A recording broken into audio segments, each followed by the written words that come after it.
my name is Alyssa. This is Nick, Miles, Katie, and Lynsey, and we're here to talk to you today about an interactive program called Addiction After Hours. First, we're going to start off with this. Imagine this. A 65-year-old man is taken to the ER by ambulance, where he was taken last week as well. He complains of the same source of pain that brought him into the hospital last week. He states that his pain is 100 times worse than his previous visit. With this, he's admitted to a unit in the hospital where he's given IV fluids, antibiotics, and a number of sources of physician consults to find what the source of pain is. Upon discharge, since they cannot find the source of pain once more, the surgeon increases his home pain medications so that he may feel a little more comfort.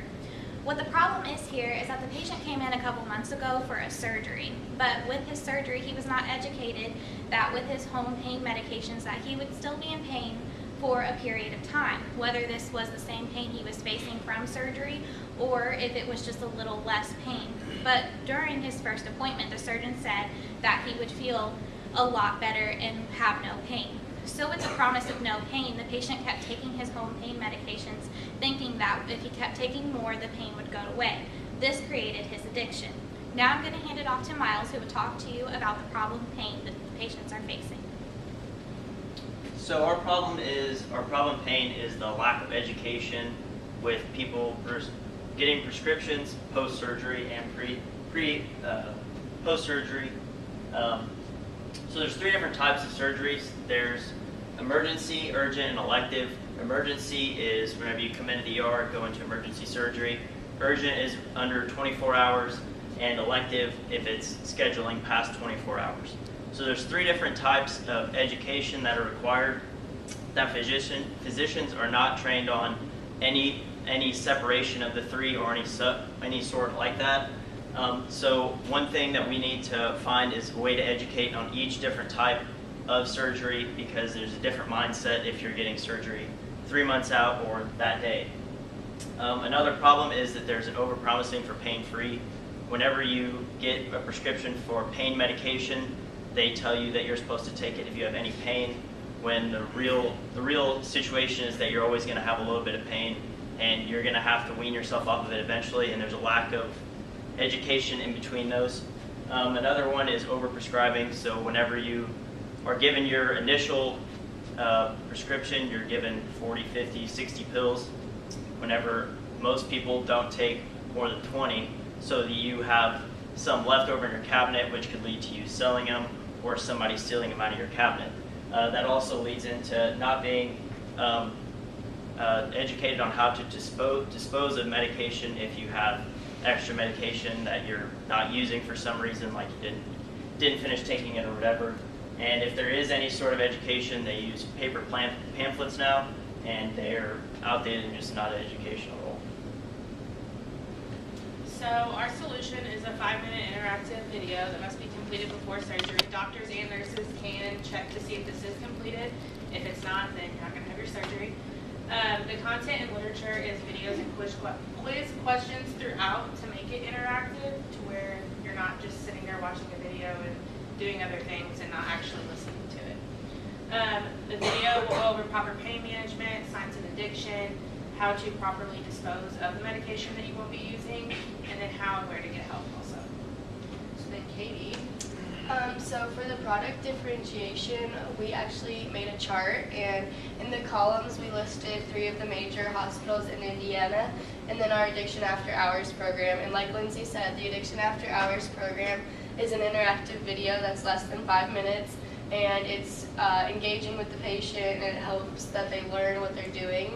And then in the addresses addiction column, only 2 out of the 3 hospitals actually do address addiction in their pre-surgery planning. St. Vincent Hospital actually gives their patients a 60-page book to read before surgery, and in that book it only says to take your prescriptions as prescribed 1 time.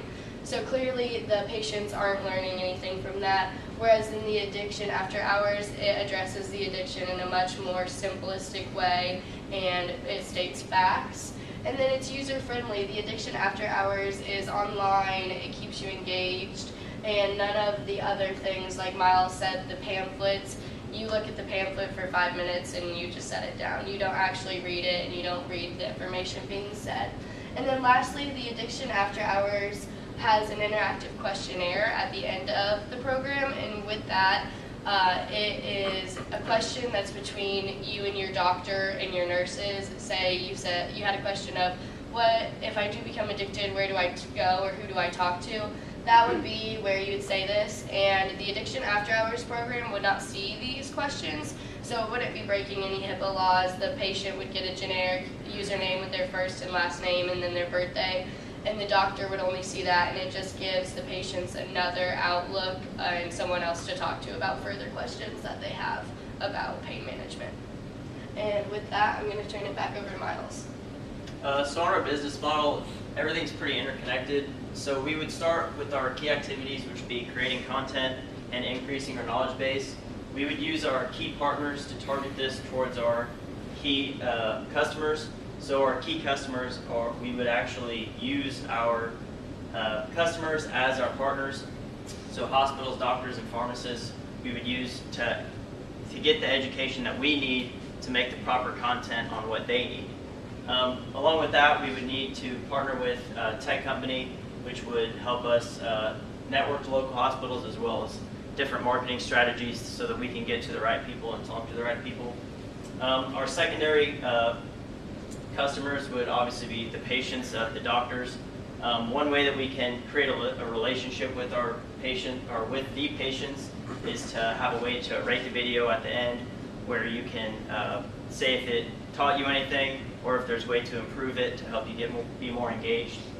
And our value proposition based on this would be that it's simplistic and educating as well as impactful and user-friendly. So I'm going to turn it over to Nick to talk about some of our key resources. So a few of our key resources you can see will be a media company and a scriptwriter, as well as our primary and secondary research. Some of the customer channels that will be involved are our website and surgery conferences. This is where the doctors and nurses and everybody will get together to review the videos and how they will be. Some of the costs we'll have wrapped up in this will be the making of the videos and our personal time and content creation. And lastly, our revenue will come from our key partners up there for the licensing and payment for the videos and content. All in all, we need across the country to have a need for prescription education for patients. The Addiction After Hours video is interactive and educational, and the addiction is spread across hospitals and outpatient facilities, so that's who we would be targeted to. Thank you.